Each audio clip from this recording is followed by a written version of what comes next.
Welcome to week 10 of English 11. This is the week that we are coming back from conferences, so you had a nice 5-day weekend. I hope you enjoyed it. This week we have 4 days of school, not a full week because Friday is Veterans Day, so we all have a 3-day weekend. The plan is for the first day, got a big sister speech, reading time. We're going to do a table share out, and then you're going to get feedback on the first draft. And I do realize that it seemed to me, based off both class periods, that trying to find sources and write that annotated bibliography took longer than I had planned for and anticipated. So if we need to push that back, if we need to push the due date back a little bit, we might do that. I'm going to kind of take a temperature gauge and a pulse with both of my class periods this week to kind of see where we're at, but that's the plan.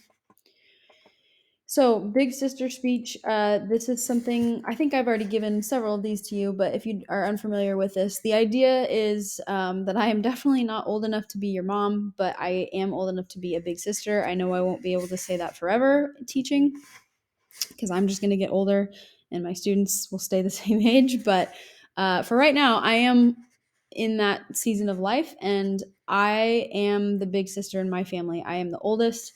Um, I feel like it's a honor to have that job. I always wished growing up that I also had an older sibling. I wished I had somebody to um, share words of wisdom with me and to kind of be that figure in my life. And I've found that through friends and things. But anyway, I like to kind of be that for my students in this time where I am close enough in age that I could be your big sister in terms of age gap. So my speech for you is a reminder coming off of grade day conferences. I just want to remind you that how well you do or don't do in an academic course does not reflect who you are as a human being. You could have an A in my class or you could have an F, and I'm not necessarily going to view you any differently. Depending on what grade you have, your worth and your value doesn't lie in how good you're doing or how well you're doing in my class. I love for you for who you are and not what you do. And I know that sometimes it's really easy for us to kind of equate the letter grade that we have or whatever it is that's kind of reflective of life lately, and we attach that to the value of who we are. But I just want to remind you that that's not true. And I'm very grateful to have you. I think I've said this before, but I don't believe in coincidences or happy accidents. I believe that everything happens for a reason, and I'm very grateful that I got to have you in my class this year, or that I get to. So, just a reminder for you as we head back from grade day and all the stress that brings.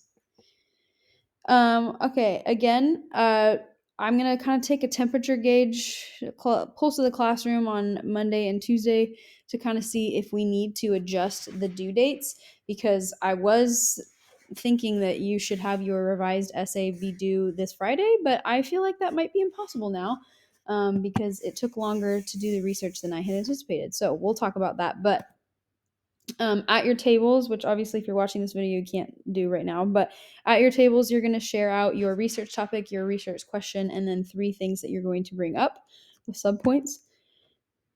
And this is to kind of help us process out loud and to see if there's any similarities or things that we could help each other in sharing.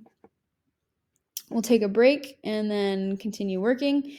We've got some reading time, and we got a grammar lesson, fewer versus less. Again, that's all linked on Canvas. But we're going to be working on our papers this week. So that is it for week 10. If you need anything, let me know.